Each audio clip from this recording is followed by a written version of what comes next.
Hi, I'm Jessica, and the night my husband humiliated me in front of 200 parents at our son's school play, I smiled and clapped like nothing happened. 3 hours later, I found the text messages that changed everything. By the next morning, I had a plan that would turn his perfect little world upside down. They say revenge is a dish best served cold, but sometimes it's best served under the bright lights of an elementary school auditorium, with every parent, teacher, and administrator watching. Before we jump back in, tell us where you're tuning in from, and if this story touches you, make sure you're subscribed, because tomorrow, I've saved something extra special for you.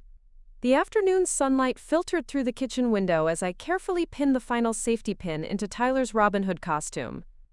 My 8-year-old son squirmed in front of me, his excitement bubbling over as he practiced his one line for what felt like the 100th time that week.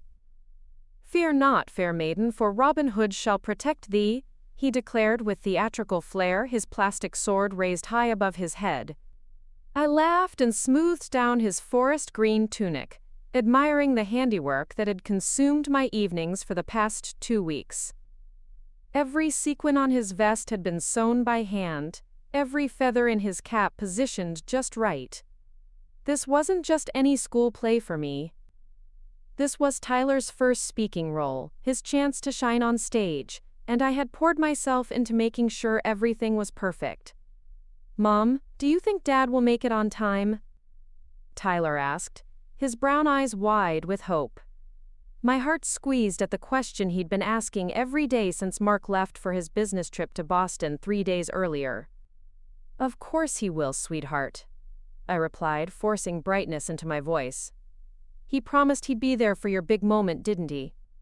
Mark had indeed promised, just like he'd promised to be at Tyler's soccer games, his art show last month, and the parent-teacher conference, where we were supposed to discuss Tyler's reading progress. The soccer games he missed because of last-minute client calls. The art show he skipped for an urgent presentation. The conference where I sat alone across from Ms. Collins, Tyler's teacher, explaining that my husband was traveling for work again. I pushed those thoughts away as I adjusted Tyler's brown leather belt. Today would be different. Today was too important for Mark to miss. He'd been texting me updates from his drive back from Boston, assuring me he'd make it with time to spare. The play started at 7, and it was only 4 in the afternoon. Plenty of time. "Can we practice my line one more time?" Tyler asked, bouncing on his toes. "One more time, and then we need to get you to school for dress rehearsal," I said, checking my watch. The butterflies in my stomach weren't just for Tyler's performance. I'd been looking forward to this evening for weeks, imagining Mark and me sitting together in the auditorium, watching our son bring Robin Hood to life. It felt like it had been months since we'd shared a moment like that, just the 3 of us celebrating something special. The past year had been challenging for our family. Mark's promotion to regional sales manager meant more travel, longer hours, and increased stress. I'd left my marketing job when Tyler started kindergarten, thinking it would give our family more stability. Instead, it felt like Mark and I were living parallel lives, crossing paths just long enough to discuss schedules and household logistics before he was off to another client meeting or business trip. But tonight would remind us what we were working toward. Tonight would bring us back together. I grabbed my purse and Tyler's school bag, doing a mental inventory of everything we needed. Camera? Check. Extra safety pins in case of costume emergencies? Check. Tyler's lucky charm, a small wooden token his grandfather had carved for him, tucked safely in his pocket? Check. Ready to go be the best Robin Hood Riverside Elementary has ever seen? I asked, opening the front door. Tyler grinned and struck another heroic pose. "Ready, Mom!" The drive to Riverside Elementary took 15 minutes through the winding streets of our Cedar Grove neighborhood. The spring evening was perfect, with dogwood trees blooming along the sidewalks and the golden hour light making everything look like a scene from a movie. Other parents were already arriving for the dress rehearsal pickup, and I recognized several faces from PTA meetings and soccer practices. I spotted Rachel Martinez climbing out of her minivan with her daughter Emma, who was playing Maid Marian. Rachel had become my closest friend among the school parents over the past 2 years. As a single mom, she understood the juggling act of managing everything alone, though in her case it was by choice rather than circumstance. "Jessica!" Rachel called out, waving as she approached. "Tyler looks amazing! That costume is incredible!" "Thanks," I said, feeling a flush of pride. "I may have gone a little overboard with the details." "Are you kidding? That's what makes these moments special." "Emma's been asking all week if Tyler's dad will make it to the play. She knows how much Tyler's been looking forward to having both parents there." I felt a familiar tightness in my chest. Even other 8-year-olds had noticed Mark's frequent absences. "He'll be here," I said, more to convince myself than Rachel. "His flight landed 2 hours ago." "That's great. It'll mean the world to Tyler." Rachel's smile was genuine, but I caught a flicker of something in her eyes. Concern, maybe. Or pity. I wondered how many of the other parents had noticed Mark's pattern of missing important events. We walked our children into the school together, joining the controlled chaos of parents dropping off costumed kids for final preparations. The hallways buzzed with excitement as pirates, princesses, and woodland creatures rushed toward the gymnasium that served as the backstage area. Ms. Collins, Tyler's third-grade teacher, stood near the entrance with a clipboard, checking off names as students arrived. She was young, probably in her late 20s, with long blonde hair pulled back in a neat ponytail and the kind of energy that made her popular with both students and parents. Tyler adored her, frequently coming home with stories about the creative projects she assigned or the funny voices she used during story time. "Tyler! You look fantastic," Ms. Collins said as we approached. "Are you ready for your big scene?" "I've been practicing every day," Tyler replied proudly. "I can tell. And Mrs. Thompson, the costume is absolutely beautiful. You must have put so much work into it." "It was a labor of love," I said, feeling the pride swell again. "Thank you for giving Tyler this opportunity. He's been so excited. He's earned it. His reading has improved tremendously this year, and his confidence has really grown." Ms. Collins made a note on her clipboard. "We'll have the children ready to go by 6:30, so parents should plan to be seated by then." I hugged Tyler goodbye, reminding him to have fun and not worry about making mistakes. "Just remember, Dad and I will be right there in the audience cheering you on," I said. "I can't wait for Dad to see my costume," Tyler replied before running off with the other students. As I walked back to my car, I pulled out my phone to check for messages from Mark. Nothing since his text from the airport 3 hours earlier saying his flight was boarding. I tried calling, but it went straight to voicemail. Probably still driving, I told myself. The traffic from the airport could be unpredictable. I had an hour and a half to kill before the play, so I decided to stop by Corner Cafe for a late afternoon coffee. The small coffee shop was a popular gathering spot for parents, and I often ran into other families from Tyler's school there. Today was no exception. Linda Foster, whose daughter was in Tyler's class, waved me over to her table near the window. Linda was the unofficial information hub of the third-grade parent community. She somehow knew everyone's business, from who was getting divorced to which families were struggling financially. I usually tried to avoid getting drawn into her gossip sessions, but today I welcomed the distraction from my anxiety about Mark's arrival. "Jessica, how are you holding up with all the play excitement?" Linda asked as I joined her with my latte. "Nervous, but excited," I admitted. "Tyler's been rehearsing his line in his sleep." "They all have. Emma Foster has been driving me crazy with her songs. Is Mark going to make it back from his trip in time?" I nodded, taking a sip of my coffee. "He should be here any minute, actually."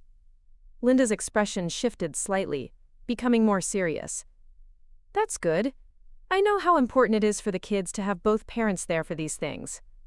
She paused, seeming to wrestle with whether to say something else. "Jessica, can I ask you something?" "Sure. Has Mark been traveling more than usual lately?" "I only ask because I've noticed you handling a lot of the school stuff solo, and a few of the other parents have mentioned seeing you at events without him." I felt heat rise in my cheeks. "His job requires a lot of travel. It's just the nature of sales." Of course. I didn't mean anything by it. It's just that Dave travels for work, too. but he always seems to make it back for the important stuff. Maybe Mark's company is more demanding. There was something in Linda's tone that made me uncomfortable, like she was fishing for information or trying to tell me something without saying it directly. I changed the subject to safer ground, asking about her daughter's costume and role in the play. But her question lingered in my mind as I drove home to get ready. Was Mark's travel schedule really that unusual? I'd gotten so used to managing everything alone that I'd stopped questioning it, but maybe Linda was right.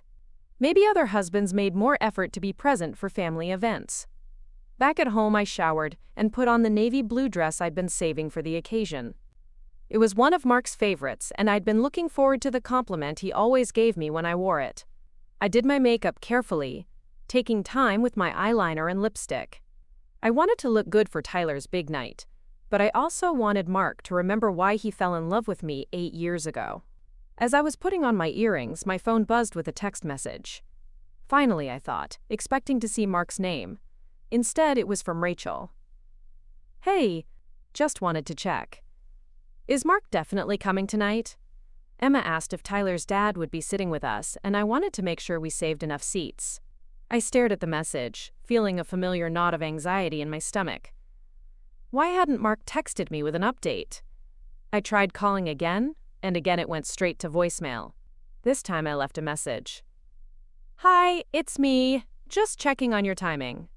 The play starts at 7, and I want to make sure I save you a good seat. Tyler's been asking about you all day.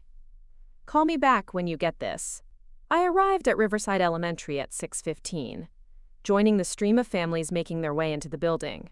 The hallways were decorated with student artwork and banners celebrating the play. Parents chatted excitedly as they headed toward the auditorium, many carrying flowers or small gifts for their young performers.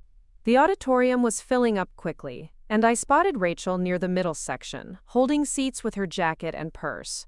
I made my way over, scanning the crowd for any sign of Mark. Perfect timing, Rachel said as I approached.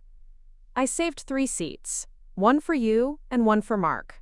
How's Tyler doing? Good, I think. I haven't seen him since the drop-off, but Miss Collins said they were doing final preparations. I settled into the seat next to Rachel, placing my purse on Mark's empty chair. Mark should be here any minute. Great! Emma will be so excited to see him. She's been telling everyone that Tyler's dad is finally going to be at a school event. That comment stung more than I expected. Was Tyler's disappointment about Mark's absences really that obvious to his classmates? I forced a smile and pulled out my phone to check for messages. Still nothing. The auditorium continued to fill around us.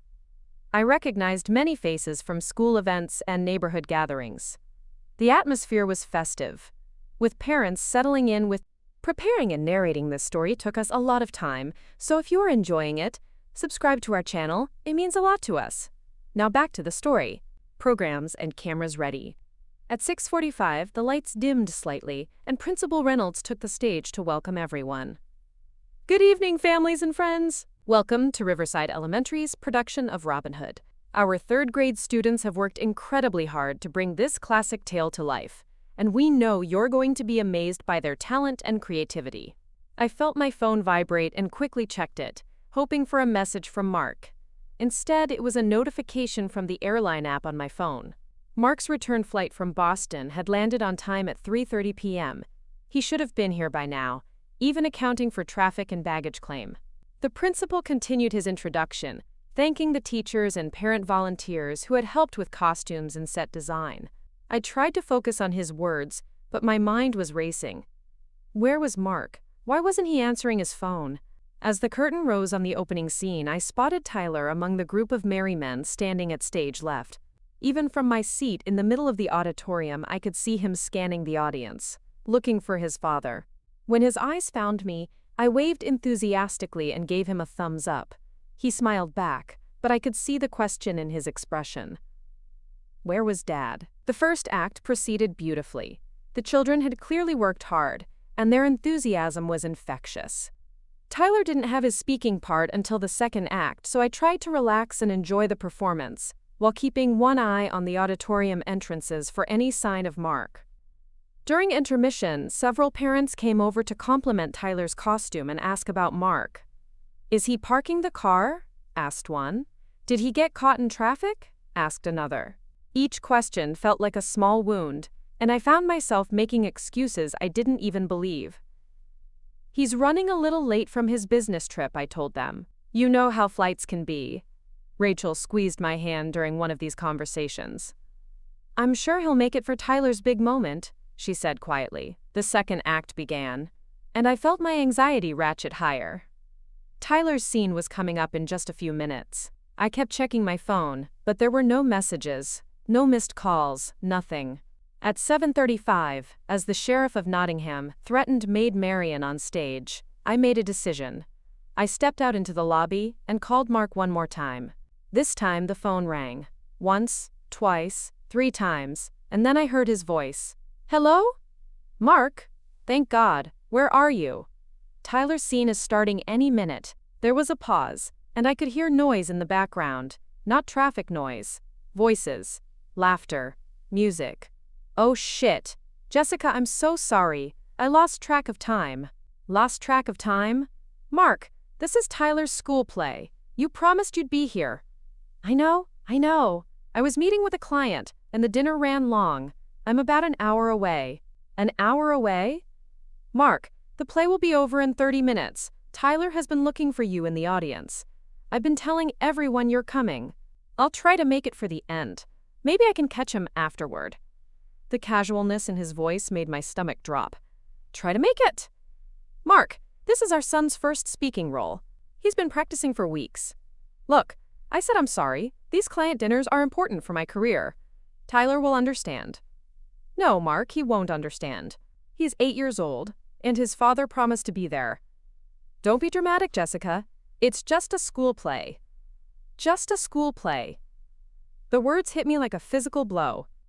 I could hear the sounds of the restaurant more clearly now, the clink of glasses and the murmur of conversation. He wasn't stuck in traffic or dealing with a flight delay. He was having dinner, probably with his colleagues, while our son performed on stage looking for his face in the crowd. I have to go, I said, my voice barely steady. Tyler's scene is starting. I hung up before he could respond and hurried back into the auditorium. The lights were already dimmed for the next scene, and I had to squeeze past other parents to get back to my seat. Rachel looked at me questioningly, but I just shook my head and focused. On the stage. Tyler's moment had arrived. He stepped forward with the other merry men as Robin Hood faced off against the sheriff's guards. The audience was completely quiet, focused on the drama unfolding on stage. And then Tyler spoke his line, his voice clear and strong. Fear not, fair maiden, for Robin Hood shall protect thee. The audience burst into applause, and I clapped as hard as I could, tears streaming down my face. Tyler beamed and looked out into the audience again, his eyes searching for his father.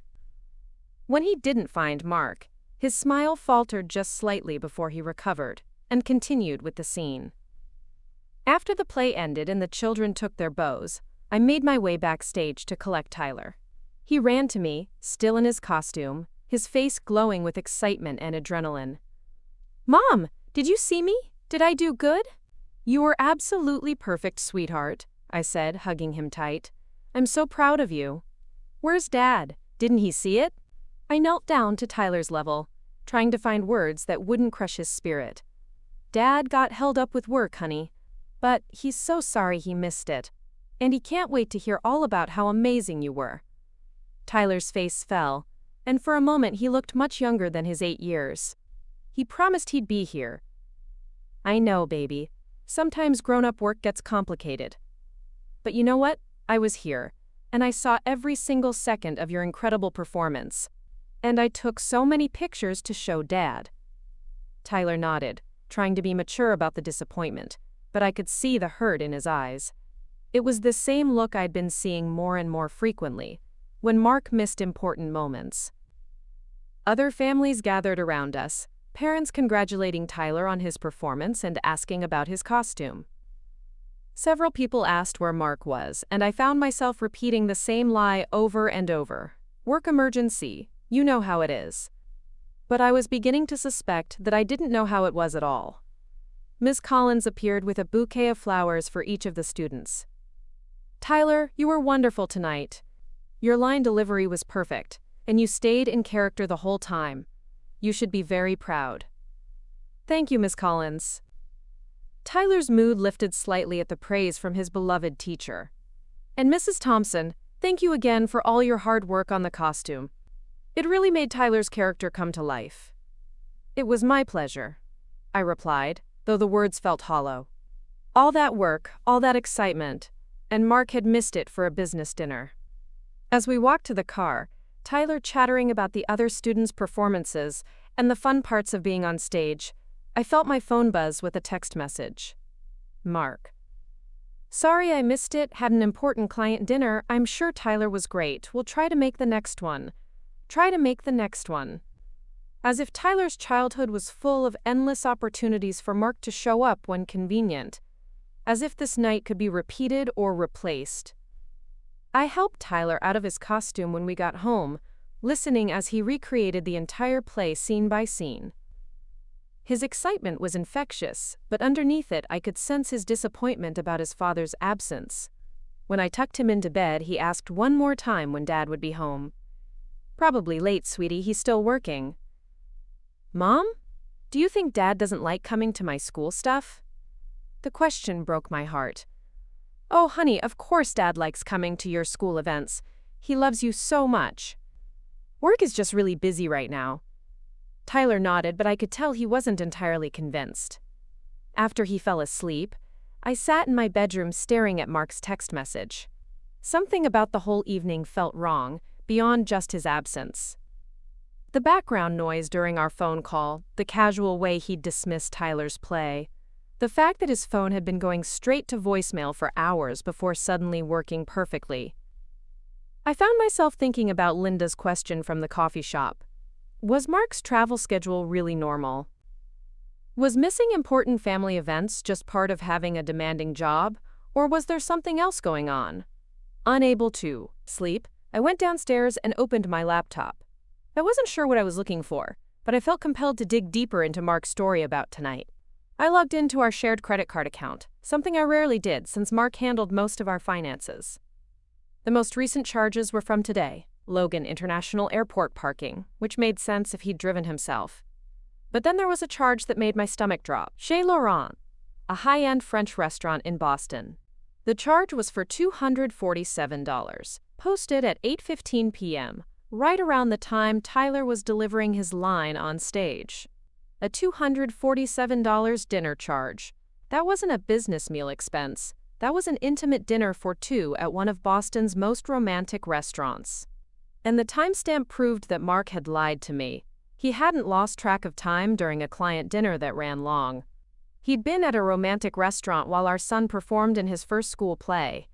I stared at the screen for a long time, my mind racing through possibilities. Maybe it was a legitimate business dinner at an upscale restaurant. Maybe the client had expensive taste. Maybe there was an innocent explanation. But deep down, I knew there wasn't. The pieces were starting to fit together in a way that made my chest tight and my hands shake. The increased travel, the missed family events, the way Mark had become distant and distracted over the past few months, the phone calls that he took in private, stepping out of the room or going outside, the new clothes I'd noticed in his closet, more stylish and expensive than his usual conservative work wardrobe. And now this. A romantic dinner for two, while he lied to me about client obligations. I closed the laptop and sat in the dark living room, listening to the house settle around me. Upstairs, Tyler was sleeping peacefully, probably still dreaming about his moment on stage. In a few hours, Mark would come home with some story about the late client dinner and traffic, expecting me to accept his explanation the way I always did. But tonight felt different. Tonight, something had shifted.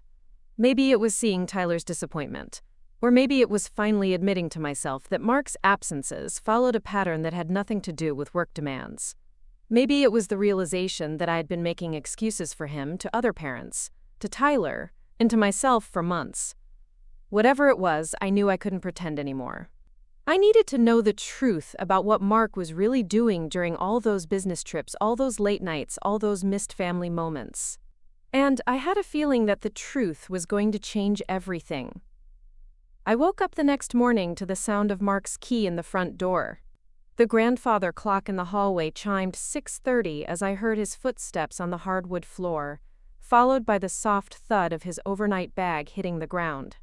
I had been awake for hours, staring at the ceiling and replaying every detail from the previous evening, but I closed my eyes and pretended to sleep as he quietly entered our bedroom.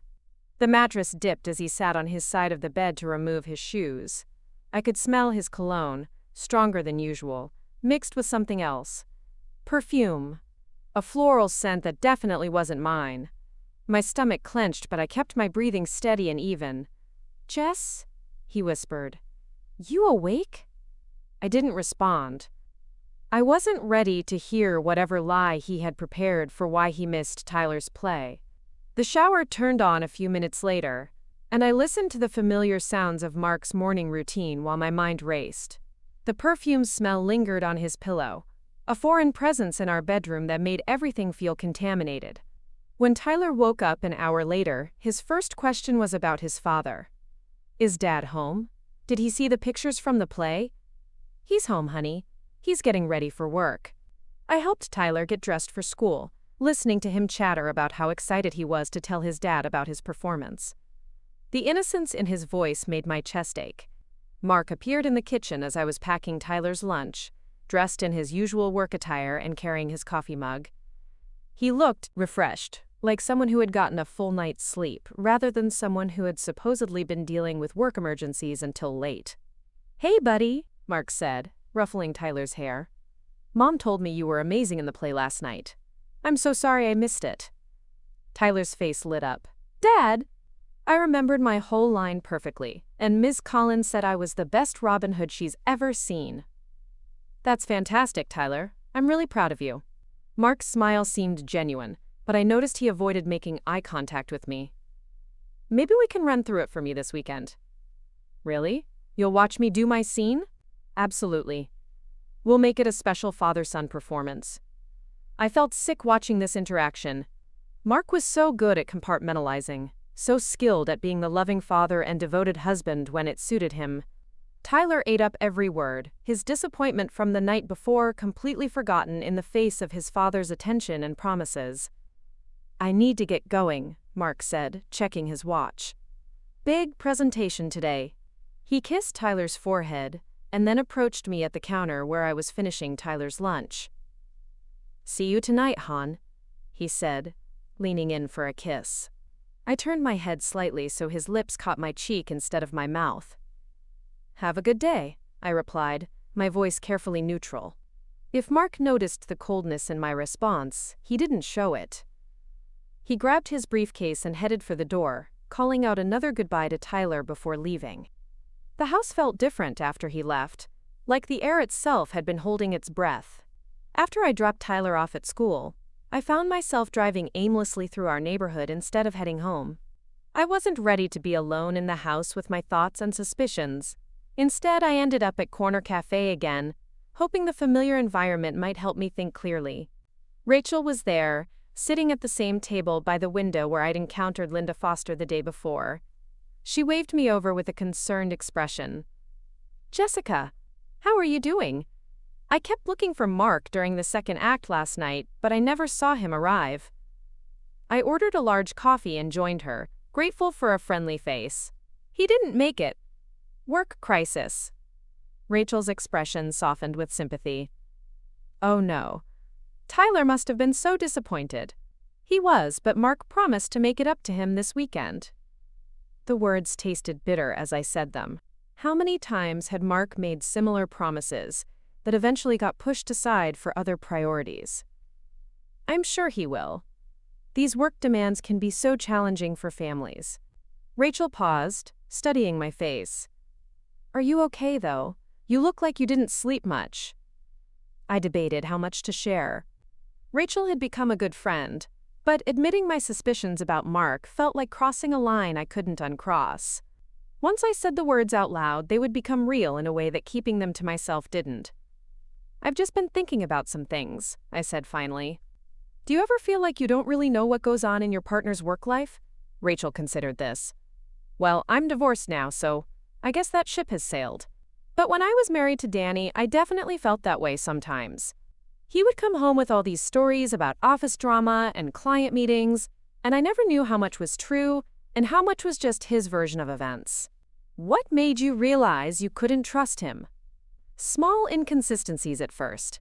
He'd tell me he was working late, but then mention something that happened at happy hour. Or he'd say he was traveling to one city, but I'd see charges from somewhere completely different on our credit card. Rachel lowered her voice. Is everything okay with Mark? I took a long sip of my coffee, using the time to decide how much to reveal. I found some credit card charges that don't match what he told me about last night. A dinner at a very expensive restaurant while Tyler was performing. Rachel's eyebrows rose. A business dinner? That's what he claimed, but the timing doesn't add up. And the restaurant? I shook my head. It's not the kind of place you take clients. It's romantic, intimate. Oh, Jessica. Rachel reached across the table and squeezed my hand. What are you thinking? I don't know what to think. Maybe I'm overreacting. Maybe there's an innocent explanation. But even as I said it, I knew I didn't believe it. Trust your instincts, Rachel said gently. Women always know when something is wrong, even when we try to convince ourselves otherwise. After leaving Rachel, I drove home and sat in my driveway for several minutes before going inside. The house felt different now, like a stage set where I'd been unknowingly playing a role. Everything looked the same, but my perception had shifted. The family photos on the mantel, the wedding picture on Mark's nightstand, the shared calendar on the refrigerator filled with Tyler's activities and Mark's business trips. It all felt like evidence of a life that might have been built on lies. I went to Mark's home office, a small room off the living room where he kept his files and did work when he was home.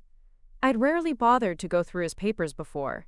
Mark handled our finances, and I trusted him to manage everything properly. Now that trust felt naive. His desk was meticulously organized, with neat stacks of papers and files labeled by client and project. I started with his calendar, a large desktop planner where he tracked his appointments and travel. Flipping through the recent months, I began to notice patterns that made my stomach churn. Many of his business trips were to the same few cities: Boston, New York, and Hartford. The trips to Boston seemed particularly frequent, sometimes twice a month. I remembered Mark mentioning a big client there, but looking at the pattern now, it seemed excessive for one account. I pulled out our joint credit card statements from the filing cabinet and spread them across the desk. Going through them methodically, I highlighted every charge from Mark's business trips: hotels, restaurants, gas stations, rental cars. Most of it looked legitimate, but there were details that bothered me. The hotel charges, for instance.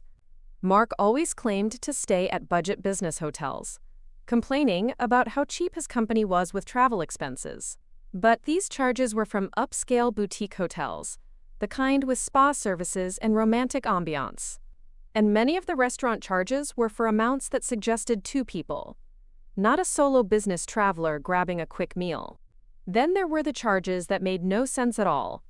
A flower shop in Boston 3 weeks ago for $75. A jewelry store in Hartford last month for $340. A lingerie boutique in New York for $160. I stared at that last charge for a long time. Mark had never bought me lingerie in our 8 years of marriage. He claimed he wouldn't know what to get and preferred that I choose my own. So who was he buying expensive lingerie for in New York? My hands were shaking as I continued through the statements.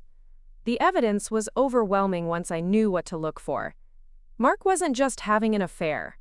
He was conducting an entire relationship, complete with gifts, romantic dinners, and intimate getaways, all funded by our family's money.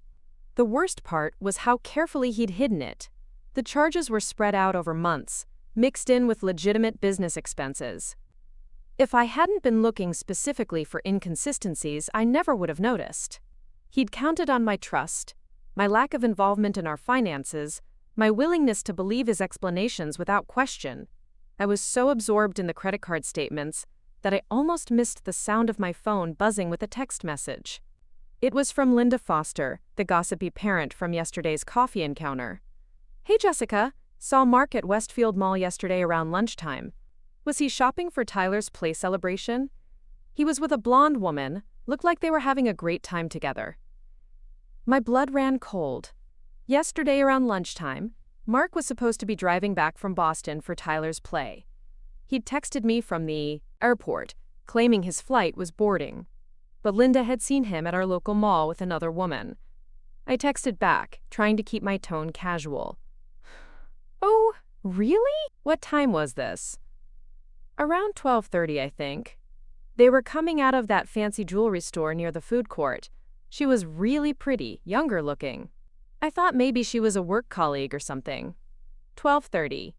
Mark's flight was supposed to land at 3:30, which meant he should have been in the air at 12:30, not shopping at our local mall with another woman. Another lie exposed. I sat in Mark's office chair, surrounded by evidence of his deception, and felt something inside me break.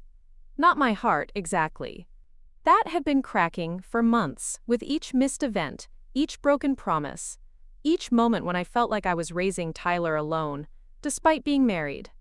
What broke was my willingness to make excuses for him. For the first time, I allowed myself to really look at our marriage without the filter of hope and denial. Mark had been pulling away for over a year. The business trips had increased in frequency and duration. He was distracted when he was home, always checking his phone, always finding reasons to step away for private conversations. He'd lost interest in our intimate life, claiming stress and exhaustion from work. I'd blamed myself for a lot of it. Maybe I wasn't interesting enough anymore. Maybe staying home with Tyler had made me boring. Maybe I wasn't supportive enough of Mark's career demands. But now I could see that it wasn't about me at all. Mark had simply found someone else. The question that remained was who? The blonde woman at the mall could be anyone, but something was nagging at me about the description. Young, pretty, blonde. Someone Mark would encounter regularly enough to develop a relationship. Someone who would understand his schedule and be available when he needed to slip away. I thought about Tyler's school events that Mark had missed. The parent-teacher conferences where I sat alone. The art show where other fathers mingled and asked where my husband was. The soccer games where Tyler looked for his dad in the stands and found only me. And then it hit me. Ms. Collins, Tyler's teacher. Young, blonde, pretty. Someone who would have had access to our family schedule through school events. Someone who would know when Mark was supposed to be traveling, when Tyler had performances or activities, when our family would be busy or distracted. I remembered the parent-teacher conference in February, the one Mark had missed for a last-minute client emergency. Miss Collins had seemed unusually interested in Mark's absence, asking multiple questions about his work and travel schedule. At the time, I'd thought she was just being polite, making conversation. Now I wondered if she was gathering information about when he would be available. The spring carnival in March, where Mark had promised to work the game booths with other fathers but canceled at the last minute for another work crisis. Miss Collins had approached me that day, expressing sympathy about Mark's demanding job and suggesting that Tyler must miss having his father around more. Again, I'd appreciated her concern. Now it felt manipulative. And last night, when Ms. Collins had complimented Tyler's costume and chatted with me after the play, she'd asked about Mark specifically. Where was he? Would he be picking Tyler up? When would he be back from his trip? Questions that seemed innocent from a caring teacher but felt invasive now that I suspected her motives. I needed proof. Suspicions and credit card charges could be explained away, but I needed concrete evidence if I was going to confront Mark or make any decisions about our marriage. More importantly, if Ms. Collins was involved, I needed to protect Tyler from being caught in the middle of a scandal at his school. I started by searching Mark's office more thoroughly. His computer was password protected, but I knew Mark well enough to guess his likely passwords. Our anniversary date didn't work. Tyler's birthday didn't work. His mother's maiden name didn't work. On impulse, I tried Thompson T. 3 inches, his last name, the first letter of Tyler's name, and Tyler's age. The computer unlocked. Mark's email was a treasure trove of information, but not in the way I expected. His work emails seemed legitimate, focused on client meetings and sales reports. But there was a personal Gmail account I didn't know about, saved in his browser's password manager. When I clicked on it, I found what I was looking for: months of emails between Mark and someone named S. Collins. The early messages were flirty, but could have been interpreted as innocent. Compliments about Tyler's progress in school, casual mentions of Mark's travel schedule, invitations to grab coffee to discuss Tyler's reading development. But as the timeline progressed, the emails became explicitly romantic. Mark writing about how much he missed her when he was away on real business trips. S. Collins responding with intimate details about what she wanted to do when they could be together again. Plans for weekend getaways disguised as business travel. Discussions about hotel reservations and restaurant recommendations. The most recent email thread made me physically nauseous. It was from yesterday morning, while I was helping Tyler get ready for his play. Mark, can't wait to see you tonight. Made reservations at Chez Laurent for 8. S. Collins. Perfect. I'll tell my roommate I'm visiting my sister again. Do you think Jessica suspects anything? Mark. No chance. She's completely focused on Tyler's play. She'll be busy with that all evening. S. Collins. Good. I felt bad lying to Tyler when he asked if you'd be there, but I didn't want to ruin his excitement. Mark. He'll be fine. These school things are more important to Jessica than they are to him anyway. I had to stop reading. The casual dismissal of Tyler's feelings, the cold calculation in planning their romantic dinner while our son performed on stage, the way they discussed me like I was an obstacle to be managed rather than a person with feelings. It was more than I could bear. But I forced myself to continue scrolling through the emails, taking screenshots of the most damaging messages. There were discussions about their future together, with Mark promising that he would leave me once he figured out the logistics. S. Collins expressing impatience with the timeline, wanting him to be honest with me so they could stop sneaking around. Most disturbing were the emails about Tyler. Mark had been sharing private family information with his teacher, including details about my concerns about Tyler's reading progress, my worries about Mark's frequent absences affecting our son, and even intimate conversations Tyler and I had shared about missing his father. S. Collins had been using this information to position herself as more understanding and supportive than me. In one email, she wrote, "Tyler told me today that you promised to take him fishing this weekend. He's so excited. It's sweet how much he craves that father-son time. I bet Jessica doesn't understand how important that kind of bonding is." She was manipulating my son to get information about our family and to make Mark feel like she understood him better than his own wife. The betrayal felt endless, with new layers of deception revealing themselves with each email. I printed the most incriminating messages and saved them to a flash drive. As much as it sickened me to read them, I knew I would need this evidence for what came next. I wasn't sure yet what my plan was, but I knew I couldn't confront Mark without being fully prepared. The sound of Tyler's school bus arriving jolted me back to the present. I quickly closed the computer and hid the printed emails in my purse, trying to compose myself before my son walked through the front door. "Mom, guess what?" Tyler burst into the kitchen with his usual after-school energy. "Miss Collins said she heard I was amazing in the play last night. She said she wishes she could have seen it." The lie came so naturally from him, repeating what his teacher had told him. Miss Collins knew exactly how Tyler had performed, because Mark had probably told her every detail over their romantic dinner while Tyler was on stage looking for his father. "That's wonderful, honey." I'm sure she would have enjoyed it. The words felt like ash in my mouth. She also said that Dad might want to come to our class reading celebration next week. She thought it would be nice for him to see how much my reading has improved. More manipulation. Miss Collins was using Tyler to try to get Mark to another school event, probably so she could see him in person and play the caring teacher role in front of other parents. "We'll have to see if Dad's schedule allows for that," I said carefully. I helped Tyler with his homework and listened to him talk about his day, all while my mind raced with plans and possibilities. I felt like I was living in two realities simultaneously. In one, I was Tyler's mother, helping with math problems and preparing dinner. In the other, I was a woman whose marriage was crumbling, whose son's teacher was sleeping with her husband, whose entire life had been built on lies. When Mark came home that evening, he was in an unusually good mood. He hugged Tyler enthusiastically and complimented me on dinner. He seemed relaxed and happy, probably still riding the high from his romantic evening with Miss Collins. "How was your day?" he asked, as we sat down to eat. "Fine," I replied, watching his face carefully. "How was your presentation?" "Great, really great. I think we're going to land that new account." Mark dove into his meal with appetite, seemingly without a care in the world. "Which account was that again?" I asked, testing him. "The Hartford Group. Big manufacturing client. Could be worth a lot of commission if we close the deal." Another lie. According to his emails, Mark had spent the day in Boston with Ms. Collins, not in Hartford with clients. He was so comfortable with deception that he didn't even hesitate before answering.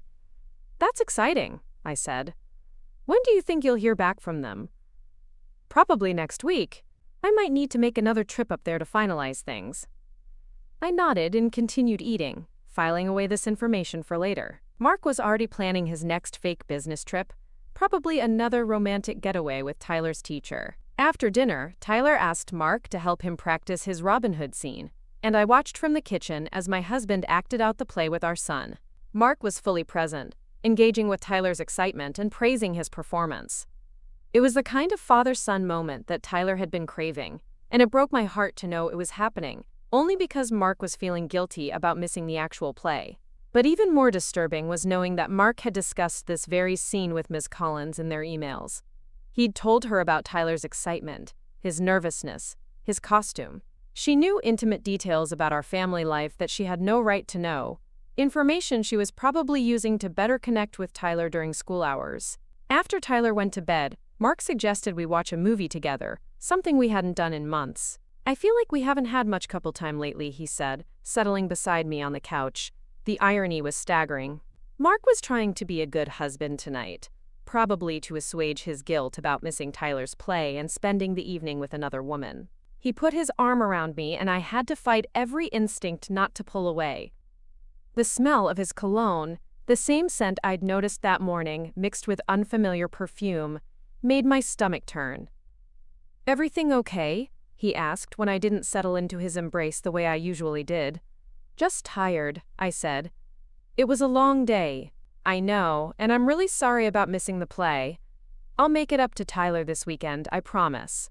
"You always promise, Mark, but Tyler is starting to notice that you're not around much anymore." Mark's expression shifted slightly, becoming defensive. "That's not fair, Jess. I'm working hard to provide for this family. These client relationships are crucial for my career. I understand that work is important. But Tyler is 8 years old. He won't stay 8 forever. These moments, these milestones, they don't come again. Look, I said I was sorry. I can't change what happened last night, but I can make sure it doesn't happen again. But I knew it would happen again."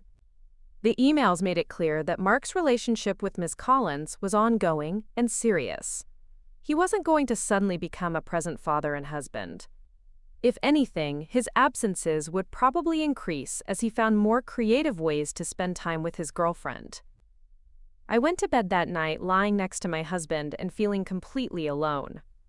Mark fell asleep quickly, probably exhausted from juggling his double life.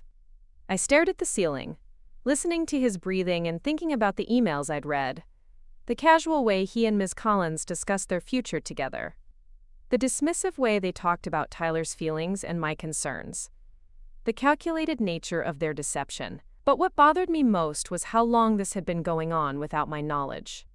Months of lies. Months of Mark coming home to our bed after being with another woman. Months of me making excuses for his behavior and blaming myself for our growing distance. I thought about Tyler, sleeping peacefully down the hall, completely unaware that his beloved teacher was having an affair with his father. He trusted Ms. Collins, looked up to her, shared things with her about our family. She was using that trust to gather information and to position herself as the better woman, the one who truly understood Mark and Tyler. The next morning, I made a decision. I couldn't confront Mark yet, not until I had a complete picture of the situation and a plan for protecting Tyler. But I also couldn't continue pretending everything was normal. I needed help, and I needed to start documenting everything in case this led to divorce proceedings. After dropping Tyler off at school, I drove to a law office across town, one that specialized in family law. I'd found the attorney's name online after reading reviews from other women who had discovered their husbands' affairs. Patricia Chen had a reputation for being thorough, discreet, and effective at protecting her clients' interests. Her office was in a modern building with glass walls and contemporary furniture. I felt nervous walking in, like I was crossing a line I couldn't uncross. Once I spoke to a divorce lawyer, the end of my marriage would become a real possibility rather than just a fear. Ms. Chen was a small woman in her 50s, with an efficient manner and kind eyes. She listened without judgment as I explained my situation, occasionally taking notes but mostly just letting me talk. "How long do you think this affair has been going on?" she asked when I finished. "Based on the emails, at least 6 months, maybe longer." "And the other woman is your son's teacher?" "Yes. That's what makes this so complicated. Tyler adores her. I don't know how to handle that aspect of it." Ms. Chen nodded thoughtfully. "That does add a layer of complexity. Have you considered reporting the relationship to the school administration?" "I've thought about it, but I'm worried about how it would affect Tyler. If she gets fired or transferred, he'll be devastated. And if other parents find out, he could become the subject of gossip." "Those are valid concerns. But you also need to consider that this woman has been using her position of trust with your son to gather information about your family and facilitate her relationship with your husband. That's an abuse of her professional responsibilities." I hadn't thought about it in those terms, but Ms. Chen was right. Ms. Collins had violated her professional ethics by becoming involved with a parent and using her relationship with Tyler to further her personal agenda. Quote, "What are my options?" I asked. "Several. You could confront your husband privately and try to work things out through counseling, though given the length and seriousness of this affair, that's unlikely to be successful. You could file for divorce immediately, using the evidence you've gathered to ensure a favorable settlement. Or you could take some time to gather more evidence and plan your approach more strategically." "What would you recommend?" Ms. Chen leaned forward. "Based on what you've told me, your husband has been very calculating about this affair. He's used family money to fund his relationship, he's lied extensively, and he's shown little regard for how his actions affect you or your son. I would recommend taking time to document everything thoroughly before making any moves. You want to be in the strongest possible position when you do act." She gave me a list of things to look for and document: financial records, communication evidence, proof of Mark's whereabouts during his supposed business trips, and any witnesses who could verify his deception. She also recommended that I start separating some of our assets into accounts that Mark couldn't access, just in case he tried to hide money once he realized I knew about the affair. "One more thing," she said as I prepared to leave. "You mentioned that your husband has made promises to the other woman about leaving you. Men in his position often make those promises to keep their girlfriends happy, but they don't always follow through. Be prepared for the possibility that he might try to end the affair and recommit to your marriage if he thinks you're getting suspicious." That afternoon, I put Ms. Chen's advice into action. I opened a new bank account in my name only and transferred some money from our savings, enough to cover Tyler's and my immediate needs if Mark tried to cut off my access to our funds.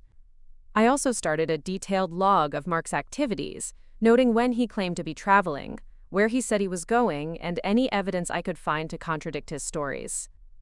Most importantly, I began paying closer attention to Tyler's interactions with Ms. Collins. When I picked him up from school, I lingered in the hallway, observing how she interacted with him and with other parents. She was professional and appropriate in public, but I noticed things I'd missed before.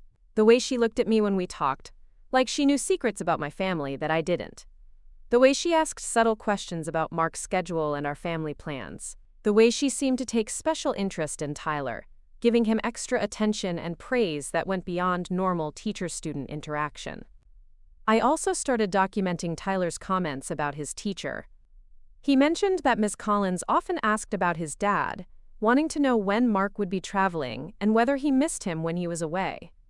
She'd also started talking to Tyler about his future, asking if he thought his parents were happy and whether he ever worried about them getting divorced. These conversations were completely inappropriate for a teacher to have with an 8-year-old student, but Tyler didn't understand that. He thought Ms. Collins was just being caring and interested in his life. He had no idea she was mining him for information about our family's vulnerabilities. The evidence was mounting, but I still needed more before I could take action. I needed proof that Mark and Miss Collins were meeting locally, not just during his supposed business trips. I needed to document their relationship in a way that would be undeniable if it came to legal proceedings or school board hearings. That's when I decided to follow Mark. The opportunity came sooner than I expected. 3 days after my visit to Patricia Chen's office, Mark announced another business trip. "Hartford again," he said over breakfast, not looking up from his phone. "The manufacturing client wants to meet in person to finalize the contract details." I nodded and continued buttering Tyler's toast, but inside I was calculating. Hartford was only an hour away, close enough that Mark could easily drive there and back in a day if it was really a business meeting. Yet he was planning to stay overnight, claiming the meeting would run late and he didn't want to drive home in the dark. "When do you leave?" I asked. "This afternoon. Meeting starts at 6, so I'll head out around 4 to allow for traffic." Mark was still focused on his phone, probably texting with Ms. Collins to confirm their plans. After Mark left for his office, that morning I called Rachel and asked if she could watch Tyler for a few hours that afternoon. I gave her a vague excuse about needing to run errands, and she agreed without asking questions. Rachel had been through her own divorce and understood that sometimes you needed time to handle personal matters without explanation. I spent the rest of the morning preparing for what felt like my first real investigative mission. I charged my phone and made sure I had a full tank of gas. I dressed in dark clothing and pulled my hair back, trying to look as inconspicuous as possible. I felt ridiculous, like I was playing a role in some amateur spy movie, but I knew this was necessary.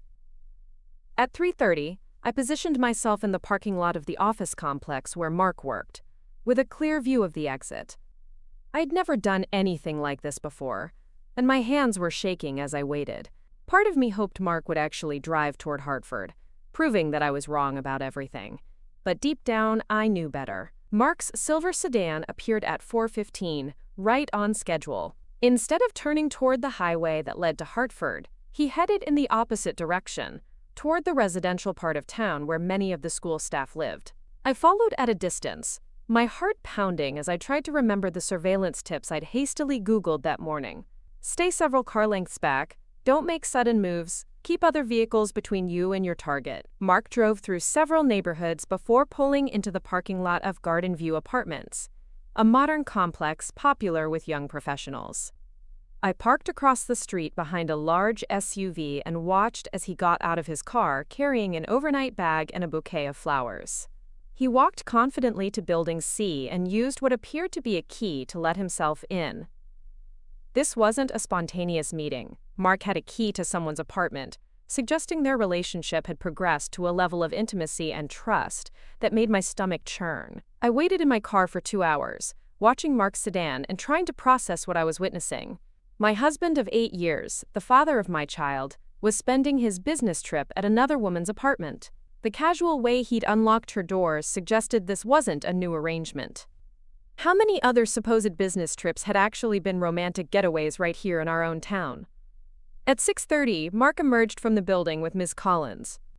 Even from across the street, I recognized her blonde hair and small frame. She was wearing a red dress that I'd never seen before, something elegant and expensive looking.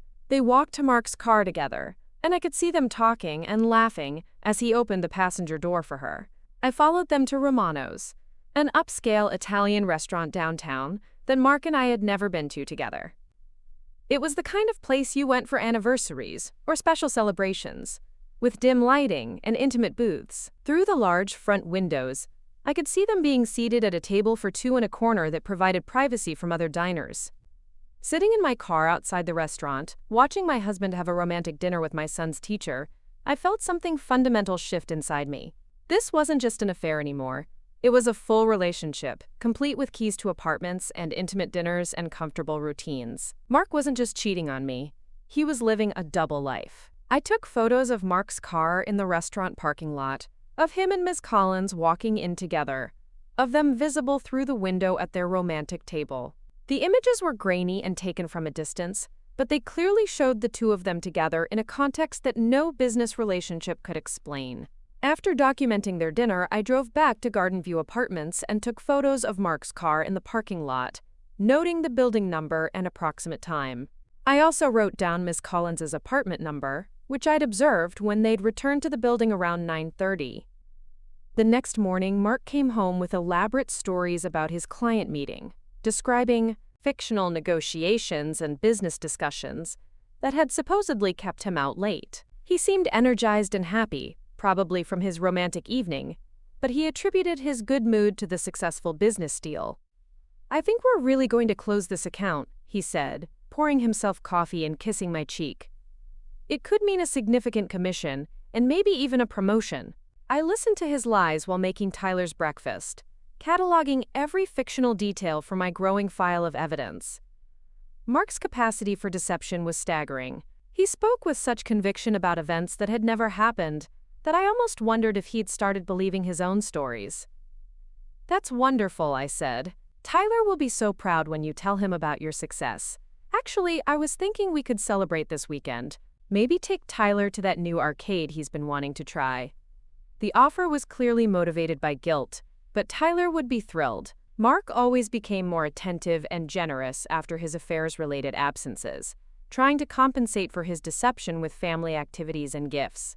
I'd interpreted this pattern as work stress before, but now I understood it as the behavior of a man trying to manage his conscience. Over the next 2 weeks, I continued building my case with the methodical approach Patricia Chen had recommended. I documented every inconsistency in Mark's stories, every suspicious charge on our credit cards, every time his stated location didn't match the evidence I could find. I also began developing a network of information sources among the school community. Linda Foster, despite her tendency toward gossip, proved surprisingly helpful when I casually mentioned that I was worried about Mark's increased travel schedule. She shared observations about Mark's interactions with Ms. Collins during school events, noting that they seemed unusually familiar with each other. "I noticed it at the fall festival," Linda told me during one of our coffee conversations. "They were standing together by the game booths, and their body language was very intimate, like they knew each other outside of the school context." "What do you mean?" I asked, though I suspected I already knew. "They were standing close, and when she laughed at something he said, she touched his arm. It lasted just a second, but it wasn't the kind of touch you'd see between a teacher and a parent in a professional setting." Linda also mentioned that other parents had noticed Ms. Collins asking unusually detailed questions about family situations during parent conferences. She seemed especially interested in which parents were having marital problems or going through stressful times with work. Sarah Martinez said Ms. Collins asked her directly if her husband traveled for work and whether that put strain on their marriage. This revelation was disturbing on multiple levels. Ms. Collins wasn't just targeting my family. She was apparently assessing other marriages for potential opportunities. The idea that she was systematically evaluating which fathers might be vulnerable to an affair made my skin crawl. I started paying closer attention to Tyler's reports about school, specifically anything involving Ms. Collins. He mentioned that she'd been asking him more questions about our family lately, wanting to know if his parents ever fought and whether he thought they were happy together. She said some kids' parents get divorced, and she wanted to make sure I knew it wouldn't be my fault if that ever happened, Tyler told me one afternoon after school. The inappropriateness of this conversation infuriated me. Miss Collins was planting seeds of doubt and anxiety in my 8-year-old son's mind, probably trying to gauge whether our marriage was stable or if Mark might be ready to leave. Using Tyler as a source of intelligence about our family's vulnerabilities was a violation of every professional and ethical standard a teacher should uphold. I documented these conversations in my growing file, along with screenshots of the email exchanges I'd discovered, and financial records showing Mark's deceptive spending patterns. Patricia Chen had been right about being thorough. The evidence was painting a clear picture of systematic deception and manipulation.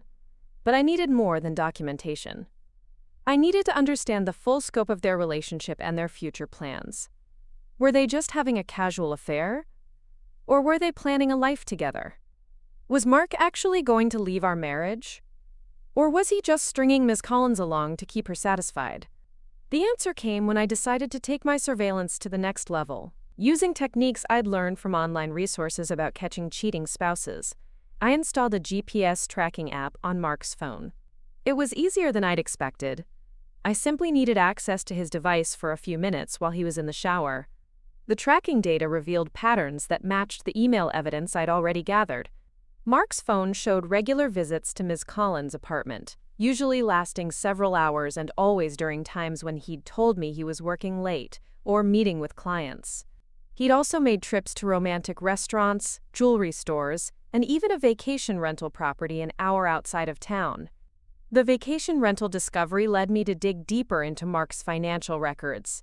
I found charges for a weekend getaway to a lakeside cabin that had occurred during a supposed business conference in New York. Mark had spent 3 days at a romantic retreat with Ms. Collins while telling me he was attending professional development seminars. The level of planning required for these deceptions was extraordinary. Mark had created fake conference agendas, forwarded me hotel confirmation emails for places he'd never stayed, and even called me from the supposed conference location, using apps that disguised his actual phone number.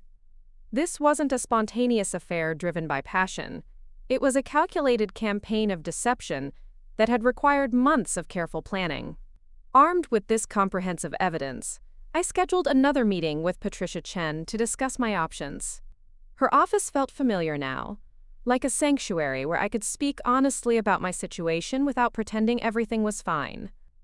"You've done excellent work gathering this evidence," Patricia said as she reviewed my documentation.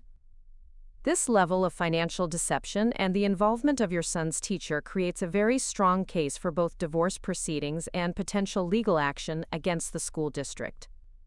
"What kind of legal action?" "Ms. Collins has violated her professional responsibilities in multiple ways. She's used her position of trust with your son to gather information about your family. She's engaged in an inappropriate relationship with a parent. And she's potentially created a hostile educational environment. The school district has a duty to protect students from this kind of misconduct." I hadn't considered the possibility of legal action beyond divorce proceedings, but Patricia's explanation made sense. Ms. Collins had abused her position of authority and trust, using Tyler as an unwitting accomplice in her affair with his father. "However," Patricia continued, "you need to think carefully about how you want to proceed. You could expose the affair privately and pursue divorce quietly, which would protect Tyler from public attention. Or you could make the relationship public, which would likely result in Ms. Collins losing her job, but could also create a scandal that affects Tyler's school experience. What would you recommend?" "That depends on your goals. If you want to protect Tyler's immediate well-being, the private approach might be better. But if you want to ensure that Ms. Collins faces consequences for her professional misconduct and prevent her from targeting other families, public exposure might be necessary." The decision felt overwhelming. I wanted justice for the betrayal and manipulation my family had endured, but I also wanted to protect Tyler from becoming the center of a public scandal. The thought of other children and parents knowing the intimate details of our family's breakdown was mortifying. "I need some time to think about it," I told Patricia, "of course. But I should warn you that waiting too long might not be in your best interest. If Mark or Ms. Collins suspect that you know about their relationship, they might take steps to cover their tracks or change their behavior patterns." That evening, I sat in Tyler's room, watching him sleep and trying to imagine how to explain any of this to him. How do you tell an 8-year-old that his beloved teacher has been manipulating him to facilitate an affair with his father? How do you prepare a child for the possibility that his parents' marriage is ending and his school environment might become uncomfortable? Tyler looked so peaceful and innocent, completely unaware of the adult chaos swirling around him. He trusted Ms. Collins completely, often coming home with stories about how much she cared about him and how lucky he was to be in her class. The idea of shattering that trust and security felt almost as painful as dealing with Mark's betrayal. But I also couldn't ignore the fact that Ms. Collins had been systematically manipulating Tyler for months, using his natural openness and affection to gather information about our family. She'd violated his trust and innocence in service of her relationship with his father, treating him as a tool rather than a student deserving of protection and appropriate boundaries. The next day brought another complication. Tyler came home from school with a note from Ms. Collins, requesting a parent conference to discuss his, quote, emotional well-being. According to the note, Tyler had seemed distracted and anxious in class lately, and she wanted to discuss strategies for supporting him at home. The irony was staggering. The woman who had been contributing to Tyler's emotional distress by conducting an affair with his father and asking him inappropriate questions about our marriage now wanted to meet with me to discuss his well-being. It was manipulation disguised as professional concern, another opportunity for Ms. Collins to gather information about our family situation. I knew I had to attend the conference to maintain appearances, but the thought of sitting across from Ms. Collins and pretending I didn't know about her relationship with Mark made me feel sick. I would have to listen to her fake concern for Tyler while knowing she was actively working to destroy his family stability. I scheduled the conference for the following Tuesday, giving myself time to prepare mentally for what would essentially be a performance. I would need to act like the concerned, uninformed mother, while actually gathering intelligence about Ms. Collins' intentions and timeline. The weekend before the conference, Mark announced yet another business trip. Big client presentation in Boston, he said. Might be gone for 2 nights this time. The client wants to do some team-building activities, so we'll probably stay through Thursday. I nodded and made sympathetic noises about his demanding schedule, all while knowing he was probably planning another romantic getaway with Ms. Collins. The casual way he lied to my face had become almost surreal. Did he feel any guilt at all about deceiving me so thoroughly? Did he ever think about the impact his actions might have on Tyler? That night, after Mark had gone to sleep, I made a decision that surprised even me. I was going to attend Tyler's parent-teacher conference, but I wasn't going alone. I was going to bring proof of Ms. Collins' affair with Mark and confront her directly. It was a risky strategy that could backfire spectacularly, but I was tired of being the only person in my family who didn't know the truth.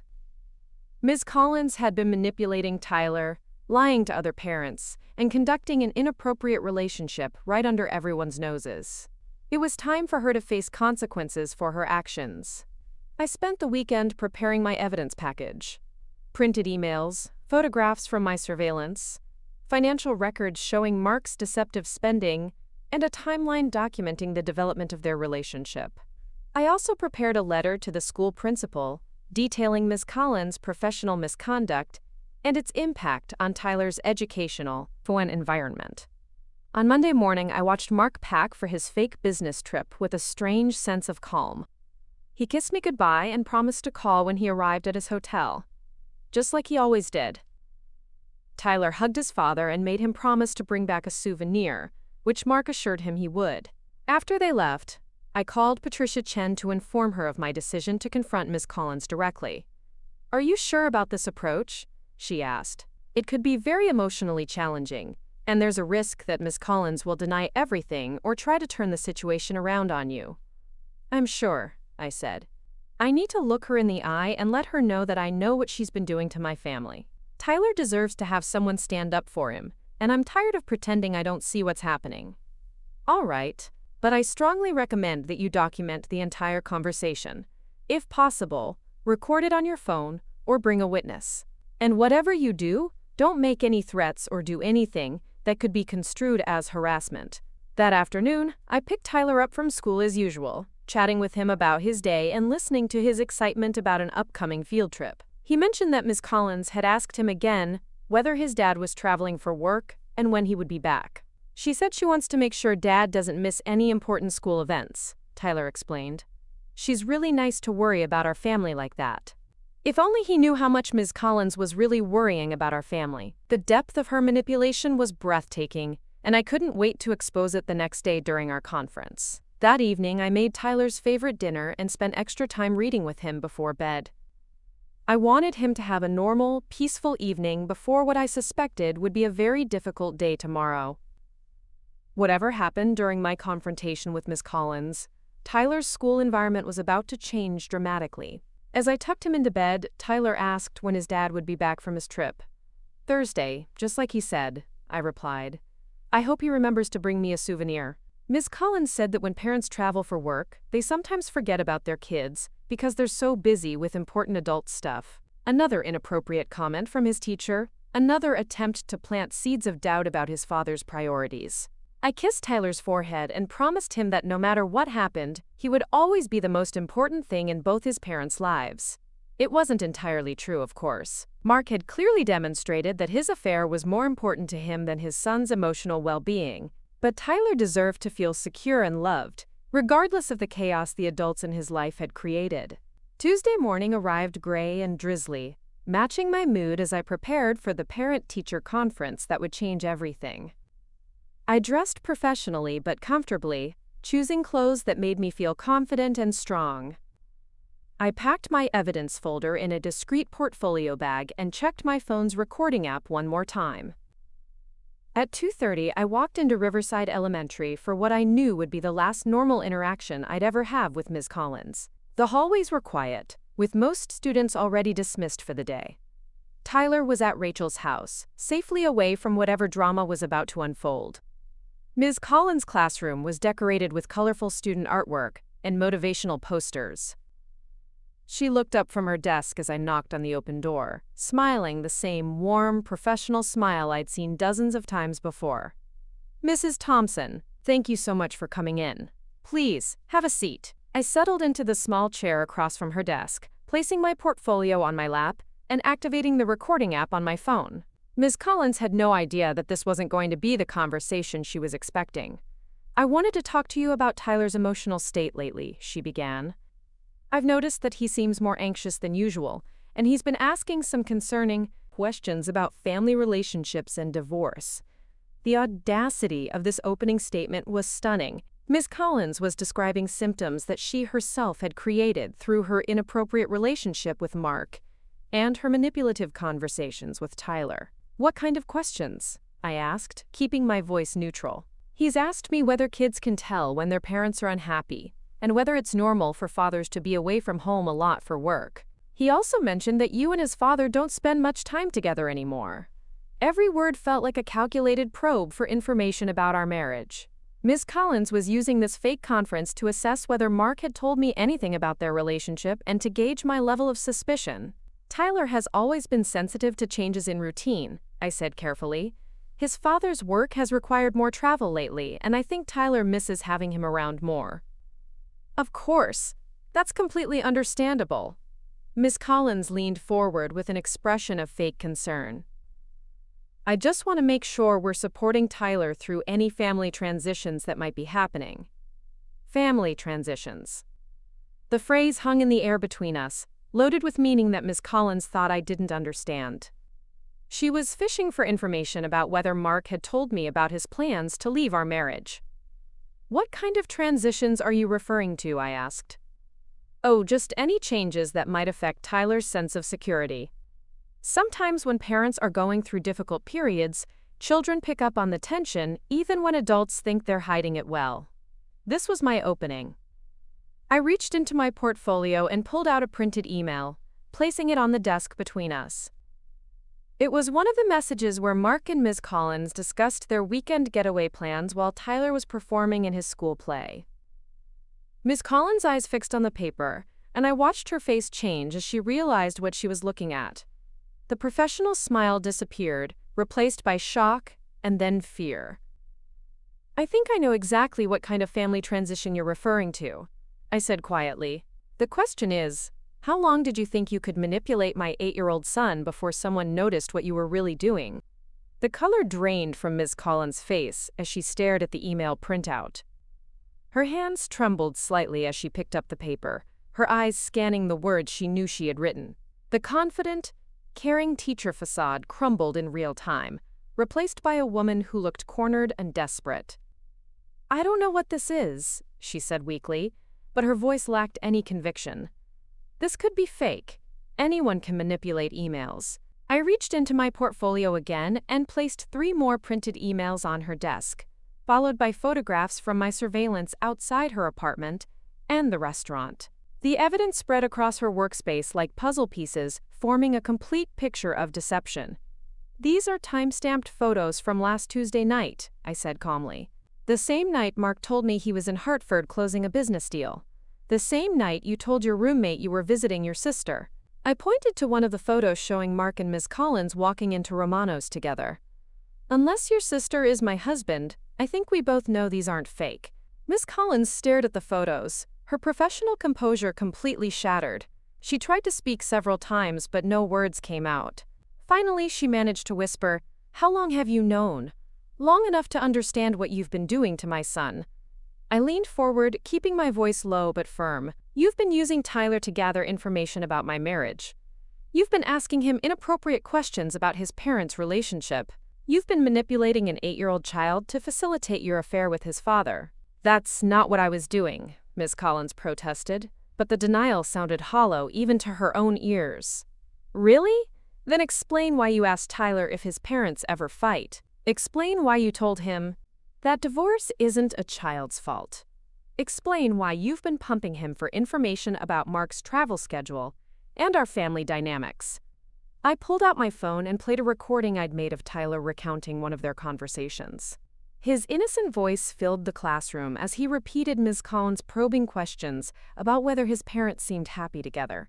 Ms. Collins closed her eyes as Tyler's voice played, the weight of her manipulation finally sinking in.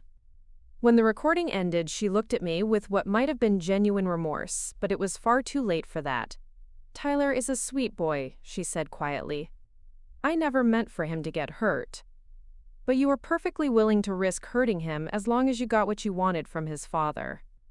I gathered the papers and photos, returning them to my portfolio. "You violated every professional standard a teacher should uphold. You've abused your position of trust. And you've put my son in the middle of an adult situation he should never have been exposed to." Ms. Collins tried to regain some composure, straightening in her chair and attempting to reassert her authority. "Look, Mrs. Thompson, I understand you're upset, but—" "Upset?" I interrupted. "I'm not upset, Miss Collins. I'm furious. And I'm done pretending I don't know what you and Mark have been doing behind my back." "What do you want?" she asked, her voice barely above a whisper. "I want you to understand that your actions have consequences. I want you to know that your little affair is about to become very public. And I want you to explain to me how you plan to face Tyler in class every day knowing what you've done to his family." Ms. Collins looked stricken. "You can't tell anyone about this. It would ruin my career. You should have thought about that before you decided to seduce a married parent and manipulate his child." I stood up, looking down at her from my full height. "Your career is the least of your concerns right now." "Please," she said, desperation creeping into her voice. "I know this looks bad, but Mark and we care about each other. This isn't just some casual thing." The plea only made me angrier. "You think that makes it better? You think because you have feelings for each other, it's acceptable to destroy a family? To lie to a child? To use your professional position to gather intelligence for your personal relationship?" Ms. Collins had no answer for that. She sat in her classroom chair, surrounded by the cheerful decorations and student artwork that represented the innocent environment she was supposed to protect, and faced the reality of what she had become. "What happens now?" she asked. "Now you're going to experience the consequences of your choices," I said. "And you're going to discover that actions have repercussions you never considered." I left her sitting in her classroom and walked through the empty hallways of Riverside Elementary with a strange sense of clarity. The confrontation had been emotionally draining, but it had also been liberating. For months, I'd been the only person who didn't know the truth about what was happening in my own life. Now the playing field was level. Outside in the parking lot, I sat in my car for several minutes, processing what had just occurred. Ms. Collins knew that I knew, which meant she would almost certainly contact Mark immediately. Their comfortable routine of deception was about to become a frantic scramble to control the damage. My phone buzzed with a text message from Mark, sent from his supposed business trip in Boston. "Hope you're having a good day. Client dinner tonight, so I might not be able to call until late." The timing was perfect irony. Mark was maintaining his fiction of being on a business trip, while his girlfriend was probably calling him in a panic about our confrontation. I wondered how long it would take for their stories to start falling apart once they tried to coordinate their responses under pressure. I drove to Rachel's house to pick up Tyler, trying to compose myself for normal mom interactions. Rachel greeted me at the door with a concerned expression. "You look like you've been through something intense," she said. "Everything okay?" "Getting there," I replied. "Thanks for watching Tyler. How was he?" "Great, as always. He's been telling Emma all about the field trip next week to the Science Museum. Apparently, Ms. Collins promised they'd get to see real dinosaur bones." The mention of Ms. Collins sent a fresh wave of anger through me, but I managed to keep my expression neutral. "That sounds exciting." Tyler bounded to the door with his backpack, chattering about his afternoon with Emma and their plans for the Science Museum trip. His enthusiasm was infectious, and for a moment I could almost forget about the adult chaos swirling around him. "Mom, can Emma come to our house this weekend? Her mom said it's okay if you say yes." "We'll see, honey. This weekend might be a little busy." I had no idea what this weekend would bring, but I suspected it wouldn't be a good time for playdates. On the drive home, Tyler asked about his father. "When is Dad coming back from his trip?" "Thursday, like he said. I hope he brings me something good." Ms. Collins said that sometimes when parents travel for work, they bring back presents to show their kids they were thinking about them. Another manipulative comment from his teacher, designed to make Tyler question whether his father thought about him during his absences. I gripped the steering wheel tighter, imagining all the subtle ways Ms. Collins had been undermining Tyler's sense of security. "Dad always thinks about you when he's traveling," I said firmly. "And you know what? Some of the best presents aren't things you can buy in a store." "Like what?" "Like spending time together. Like keeping promises. Like being there for important moments." Tyler considered this. "Like when Dad promised to come to my play but couldn't make it?" The question hit me like a physical blow. Tyler was already beginning to understand that his father's promises weren't reliable, and he was too young to comprehend the real reason behind Mark's absence. "Sometimes grown-ups make mistakes," I said carefully, "but that doesn't mean they don't love you." That evening, I helped Tyler with his homework and made dinner, maintaining our normal routine while my mind raced with plans and possibilities. I had exposed Ms. Collins's affair, but I hadn't yet decided how to handle Mark's deception. Did I confront him directly? Did I wait for him to realize that Ms. Collins had told me everything? Did I let him come home from his fake business trip and continue lying to my face? The decision was made for me when my phone rang at 8:30. Mark's name appeared on the screen, but when I answered, his voice sounded strained and anxious. "Jess, we need to talk." "About what?" I asked, though I knew exactly what had prompted this call. "Stephanie called me. She said you came to the school today and made some accusations." "Stephanie." He used her first name so naturally, like she was a close friend rather than our son's teacher. The casual intimacy in his voice made my stomach turn. "Accusations?" I repeated. "Is that what she called them?" There was a pause, and I could hear Mark breathing heavily on the other end of the line. "Look, I know how this must look." "How it looks?" "Mark, I have emails. I have photographs. I have credit card statements showing romantic dinners while you were supposedly in business meetings. This isn't about how things look. This is about what you've actually been doing." Another pause, longer this time. When Mark spoke again, his voice was different, defeated. "How long have you known?" "Long enough to understand that our entire marriage has become a lie." "It's not like that, Jess. It's complicated." "No, Mark, it's actually very simple. You've been having an affair with our son's teacher. You've been using our family money to fund your relationship. You've been lying to me for months about where you go and what you do. There's nothing complicated about that. I never meant for this to happen. But it did happen. And you made choices every single day to continue it. You chose to miss Tyler's play so you could have dinner with your girlfriend. You chose to lie to my face about business trips while you were staying at her apartment. You chose to let her manipulate our son to gather information about our family."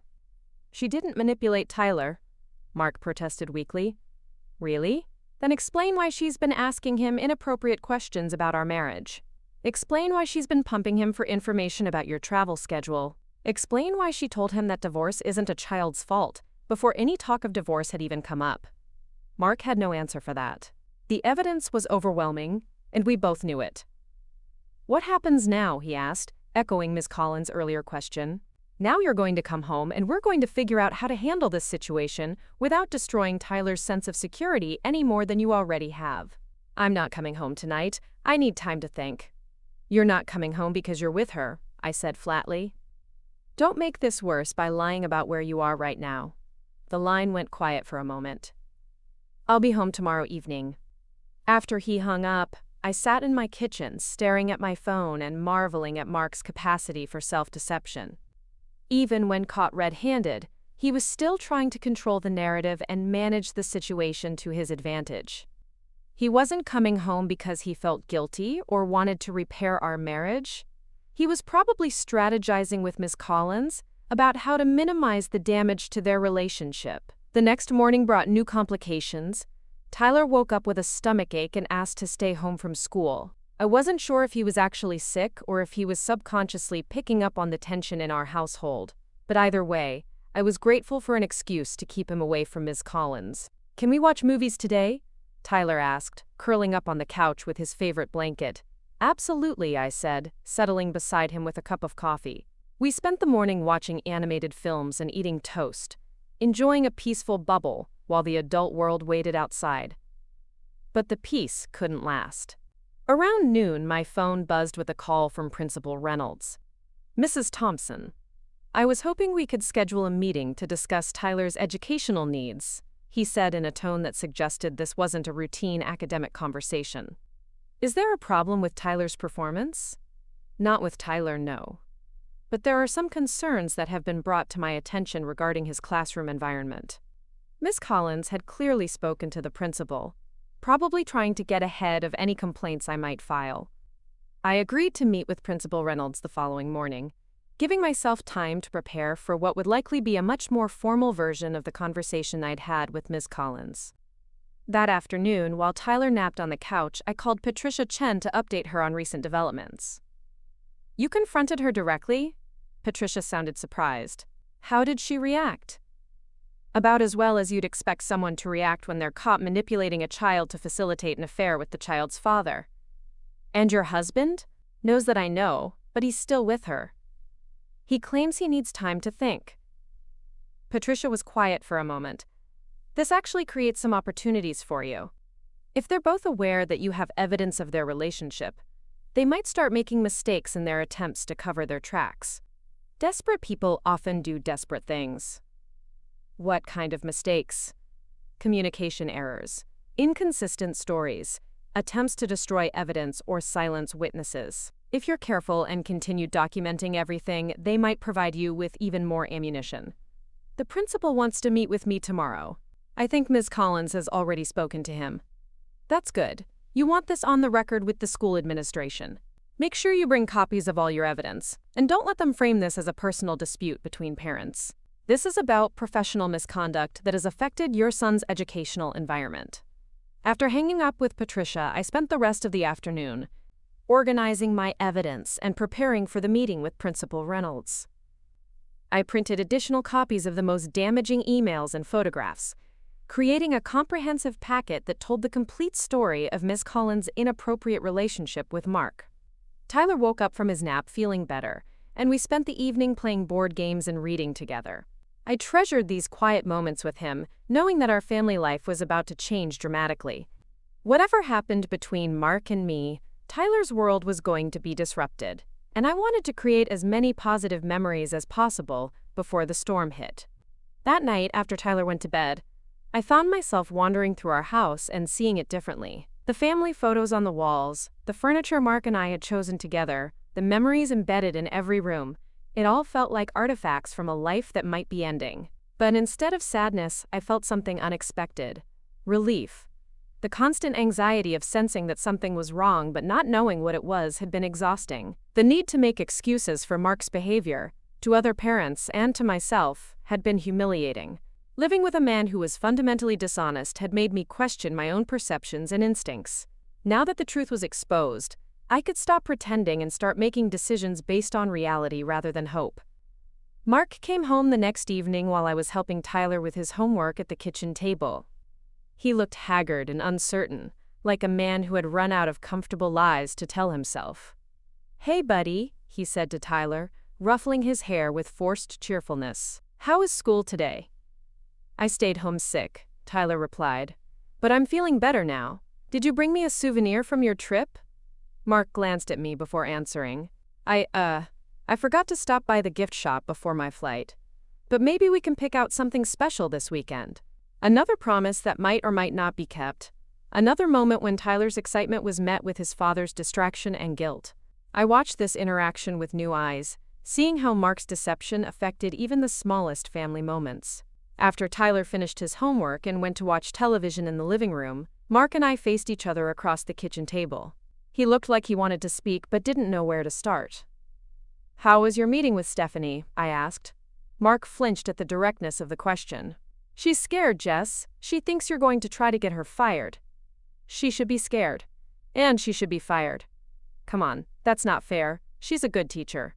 "She's a teacher who used her position of trust with our son to facilitate an affair with his father. She violated every professional standard and ethical boundary she was supposed to uphold." Mark ran his hands through his hair, a gesture I recognized from our early dating days when he was stressed or overwhelmed. But I felt no sympathy for his distress now. "What do you want me to do?" he asked. "I want you to understand that this isn't about what I want anymore. This is about consequences. Natural, inevitable consequences for choices you and your girlfriend made over the course of months."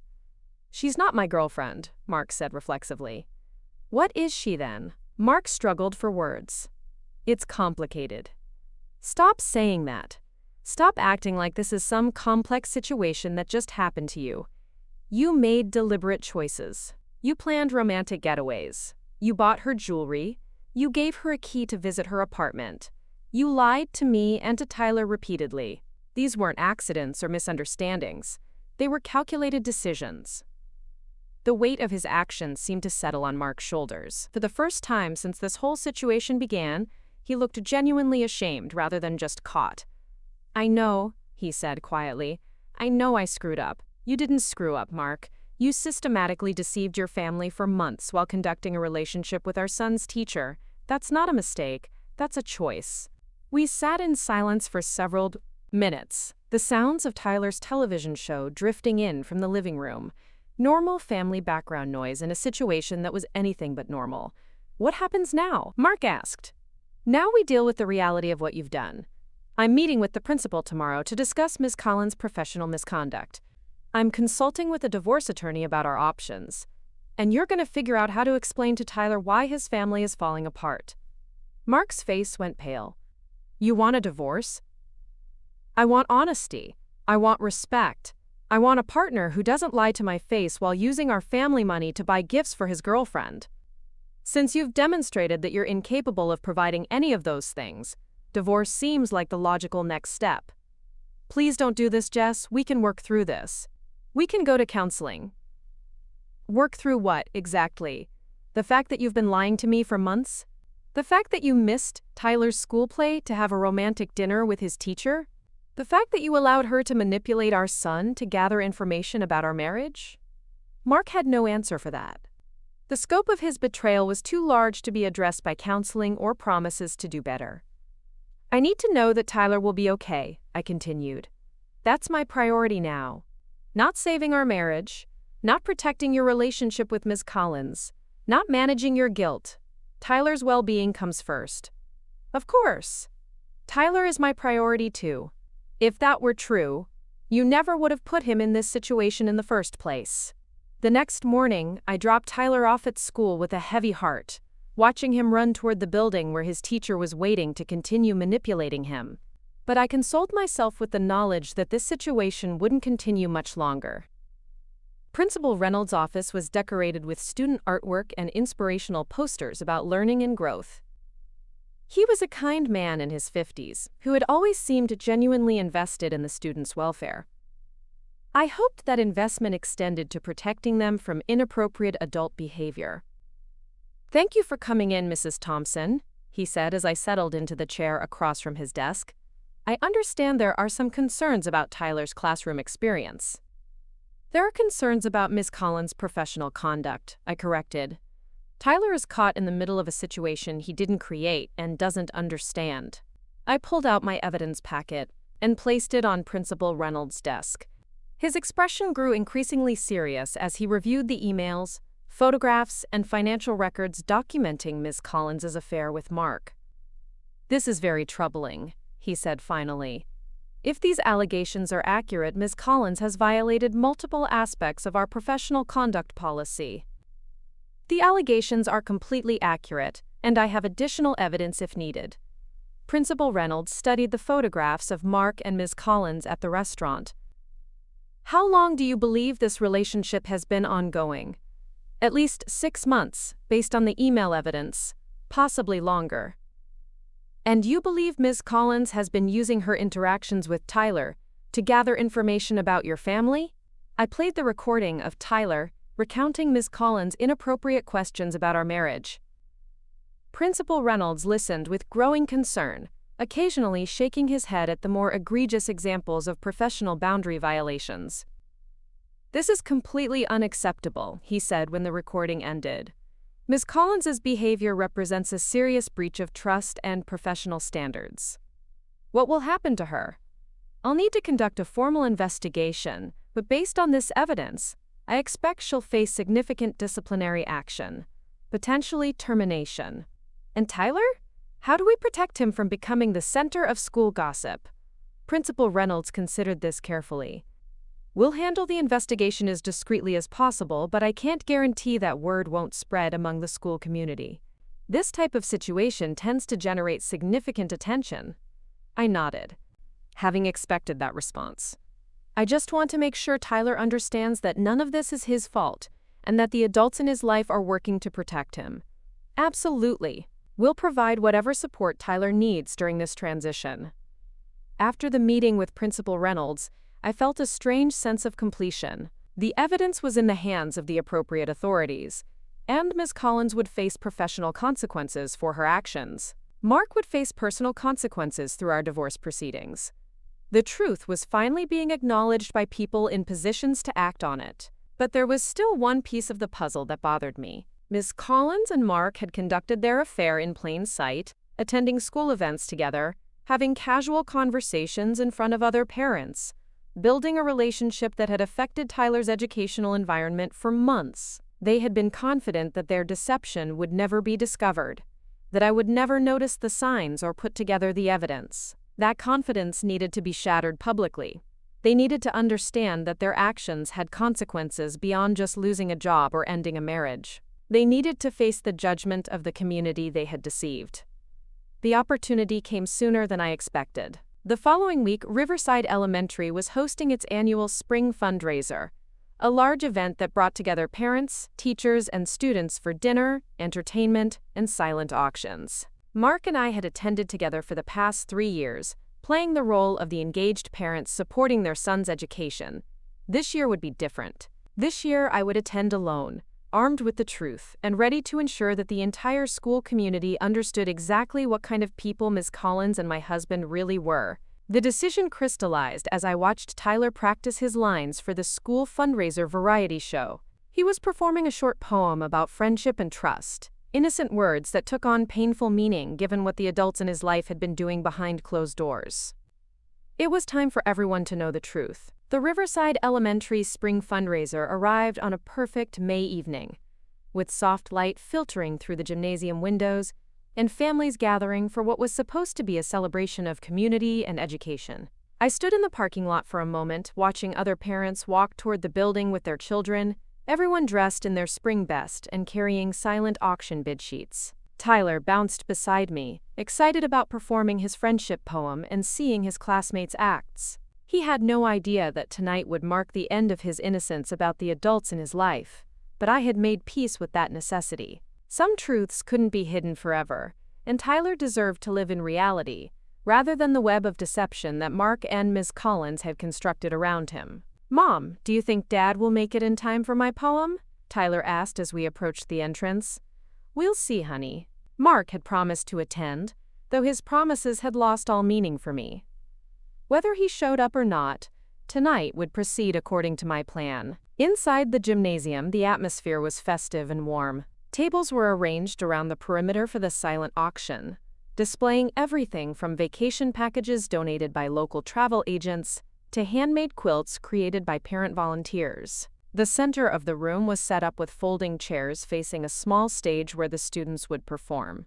I recognized most of the faces in the crowd: parents I'd chatted with at soccer games, teachers I'd worked with on PTA committees, administrators who had seen Tyler grow from kindergarten through 3rd grade. These were people who trusted their children to Riverside Elementary, who believed in the integrity of the educational environment they were supporting with their donations tonight. Ms. Collins stood near the stage, greeting parents and discussing the evening's program. She wore a navy blue dress that made her look professional and trustworthy, the perfect image of a dedicated educator. When she spotted me across the room, her smile faltered for just a moment before she recovered her composure. We hadn't spoken since our confrontation in her classroom, but I knew from Principal Reynolds that she was aware of the investigation into her conduct. She was probably hoping to weather the storm quietly, maybe transfer to another school district where her reputation wouldn't follow her. Tonight would end those hopes. Rachel appeared at my side with Emma, both of them dressed elegantly for the fundraiser. "You look beautiful," Rachel said, taking in my red dress and confident posture. "How are you holding up?" "Better than expected," I replied truthfully. There was something liberating about no longer having to pretend everything was fine. Tonight feels like a new beginning.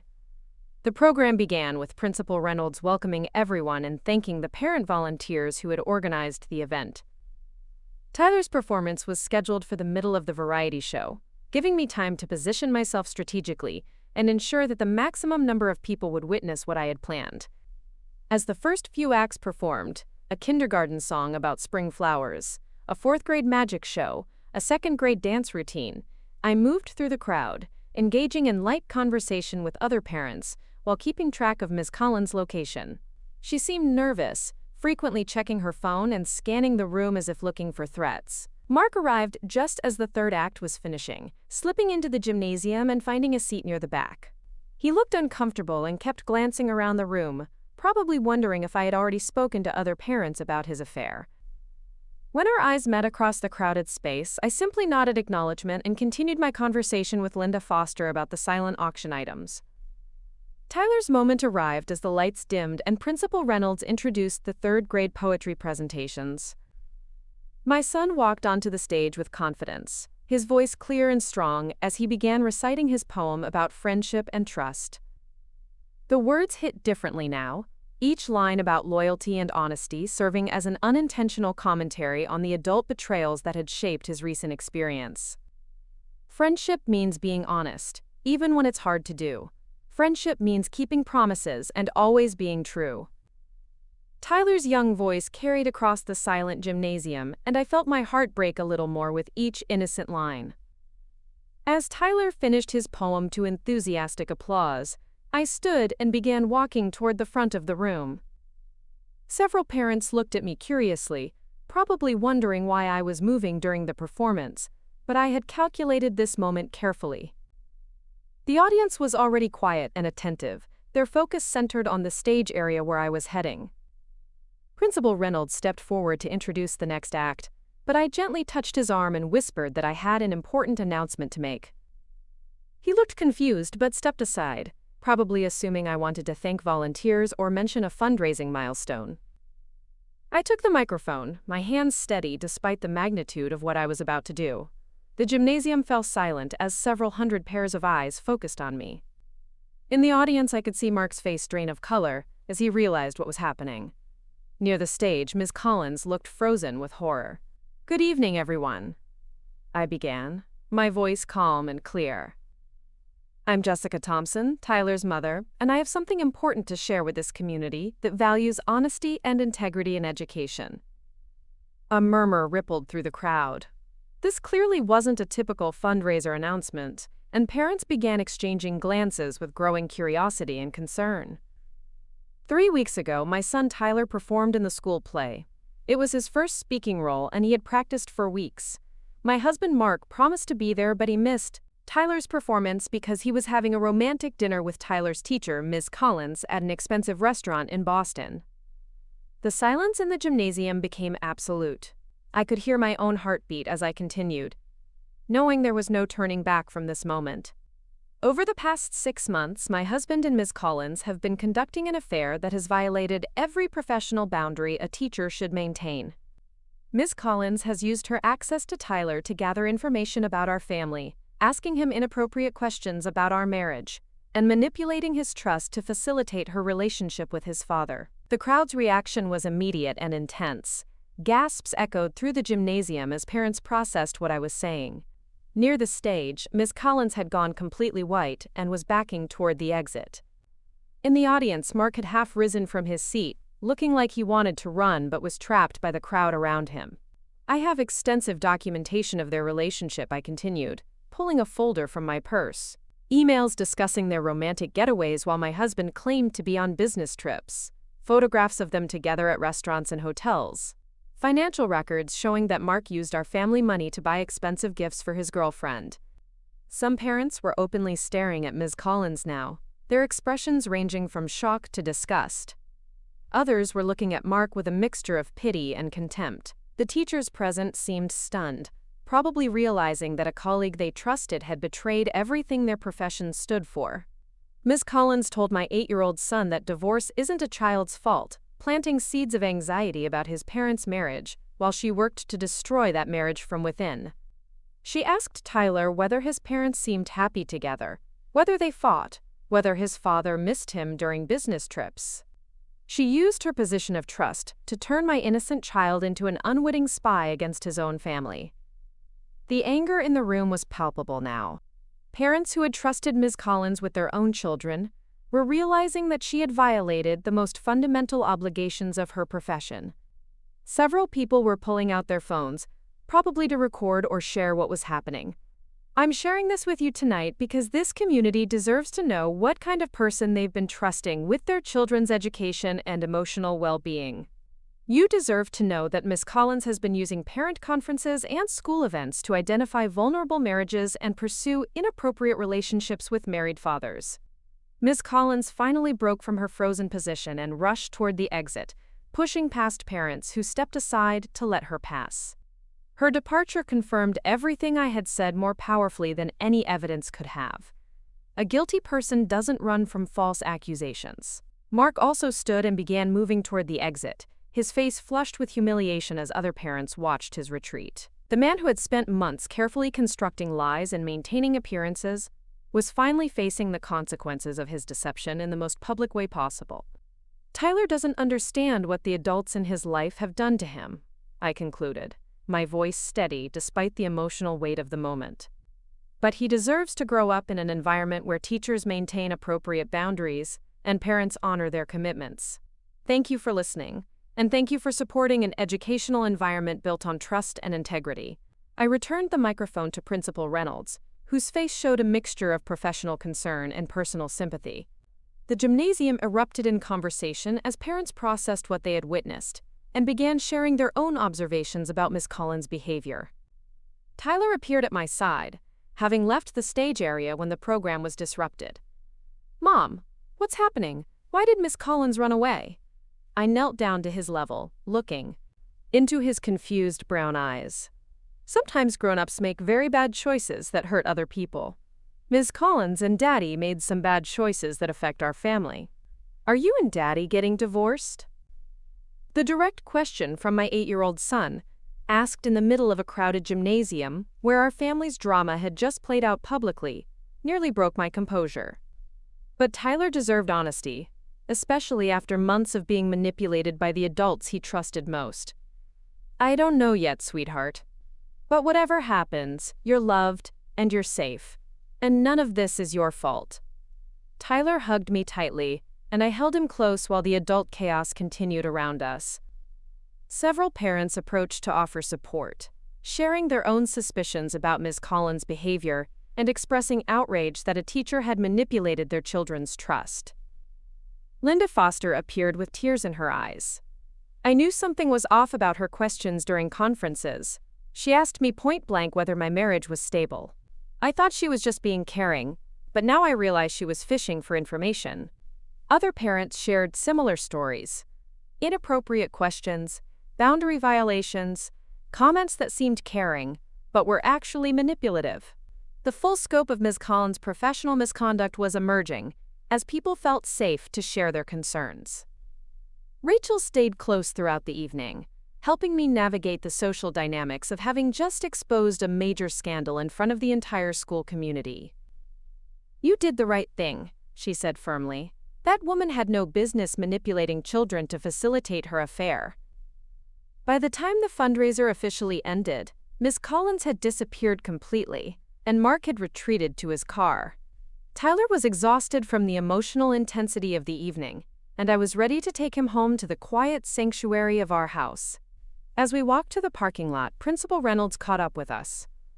"Mrs. Thompson, I want you to know that Ms. Collins' employment will be terminated effective immediately.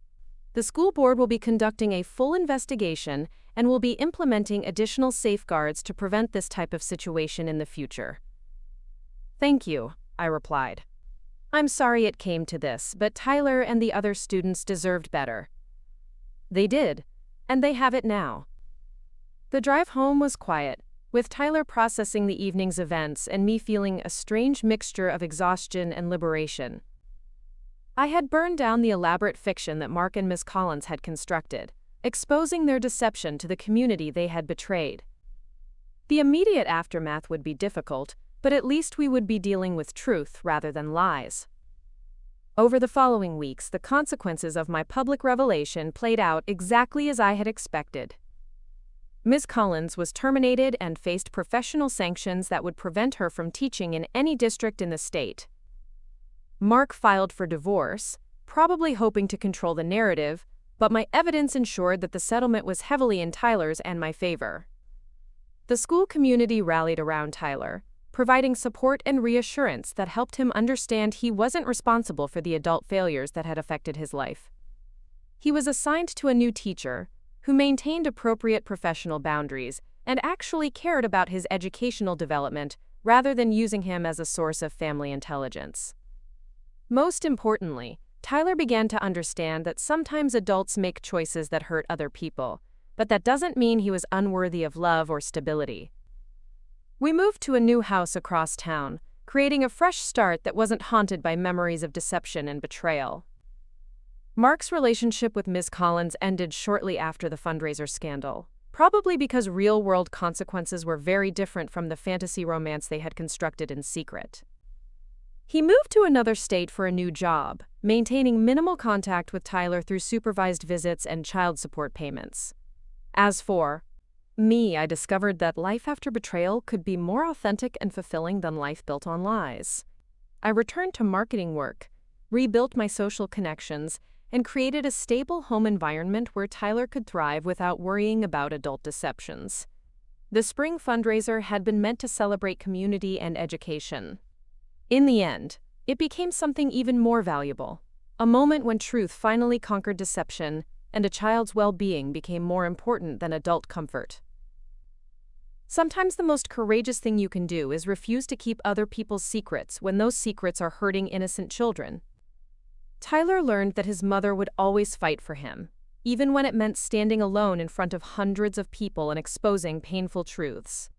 That lesson, I believe, will serve him better than any protection I could have provided by staying silent. Up next, you've got 2 more standout stories right on your screen. If this one hit the mark, you won't want to pass these up. Just click and check them out.